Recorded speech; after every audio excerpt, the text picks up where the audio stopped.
এবার টেন্ডার প্রক্রিয়া নিয়ে ক্ষোভ প্রকাশ করলেন মাল পঞ্চায়েত সমিতির সহ সভাপতি সুশীল কুমার প্রসাদ। কার্যত তিনি জেলা শাসকের কাছে লিখিত অভিযোগ জানালেন। মালবাজার সমষ্টি উন্নয়ন আধিকারিকের দপ্তরের ডাকা টেন্ডার পঞ্চায়েত সমিতিকে অন্ধকারে রেখেই করা হচ্ছে বলে অভিযোগ করেছেন সহ সভাপতি সুশীল কুমার প্রসাদ। এদিন তিনি সাংবাদিকদের মুখোমুখি হয়ে বলেন, উন্নয়নমূলক কাজে জনপ্রতিনিধিদের ভূমিকা রয়েছে, তবে এক্ষেত্রে মালবাজারের বিডিও সাহেব পঞ্চায়েত সমিতিকে কোনো কিছুই না জানিয়ে টেন্ডার প্রক্রিয়া সম্পন্ন করেছেন। বারংবার এই ঘটনা ঘটায় তিনি ক্ষুব্ধ হয়ে জেলা শাসককে লিখিত অভিযোগ জানিয়েছেন বলে জানান।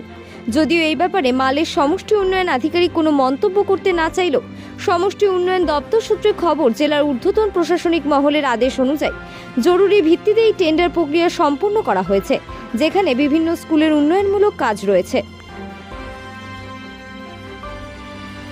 দেখেন, আমার কিছুদিন আগে আমি বিডিও সাহেবের সঙ্গেও একবার একটা সমস্যা নিয়ে আমি কিছু ডকুমেন্টস ওনাকে বলেছিলাম।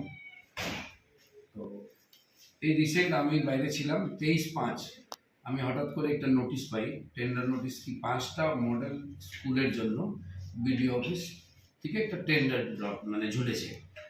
সেই টেন্ডারটা আমি আসার পরে জয়েন্ট বিডিও সাহেবের সঙ্গে কথা বললাম, ইঞ্জিনিয়ার সঙ্গে কথা বললাম, কি আপনি এই যে টেন্ডারটা করেছেন কার সঙ্গে আলোচনা টেন্ডারটা করেছেন?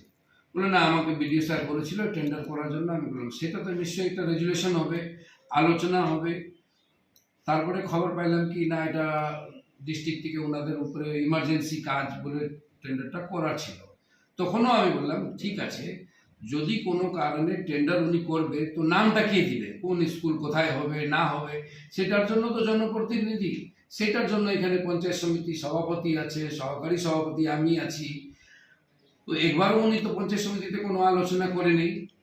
ওনাদের বক্তব্য অনুসার কি না, এটা এক্সিকিউটিভের ফান্ডে আছে, সব ব্যাপারে ওনাকে কথা বলতে হবে পঞ্চায়েত সমিতিকে, এমন কিছু না। কিন্তু আমি সরাসরি বলি, এটা পঞ্চায়েত সমিতিকে অন্ধকারে রাখে এই টেন্ডারটা হয়েছে। 100 বার টেন্ডার হোক, কিন্তু আলোচনা মাধ্যমে করতে হবে ওনাকে। উনি একটা জিনিস আমি দেখি কি বিডিও সাহেব কোনো কাজ এমন আছে কি পঞ্চায়েত সমিতি ছাড়া উনি ডিসিশন নিয়ে নেয়। আপনারা দেখছেন সামনে গেটে যখন এন্ট্রি করেছেন 2টা স্ট্যাচু হয়েছে, সে 100 বার ভালো জিনিস হয়েছে, আমরা সমর্থন করি। সেটাও উনি কোথায় থেকে পারচেজ করবে, কোথায় থেকে নিবে, কোন জায়গা কে কোটেশন দিল, পঞ্চায়েত সমিতি কিন্তু কোনো লোক জানলো না, কোনো মেম্বার জানলো না কি উনি কোথায় থেকে নিবে। সে একটা ভালো কাজ ছিল, কিন্তু আমরা সেটার মধ্যে প্রতিবাদ করি না, যেহেতু স্ট্যাচু হচ্ছে খুবই ভালো জিনিস, কিন্তু আলোচনা মাধ্যম ছাড়া উনি করা এটা শুরু করেছে।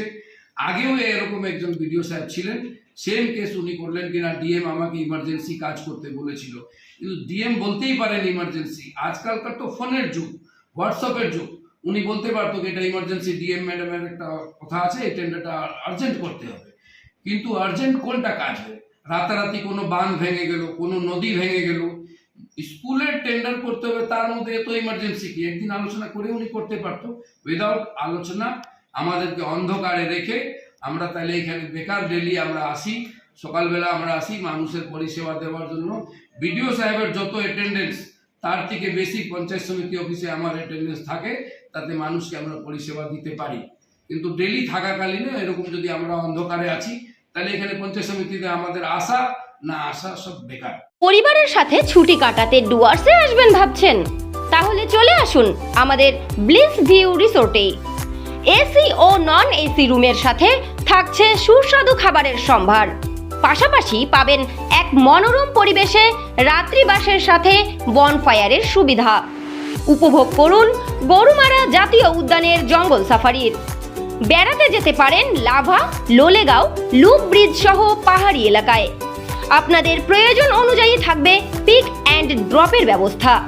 এছাড়াও থাকছে যে কোনো অনুষ্ঠান করার সুব্যবস্থা। আমাদের ঠিকানা bliss view resort, Lataguri Neora মোড়ের খুব কাছেই।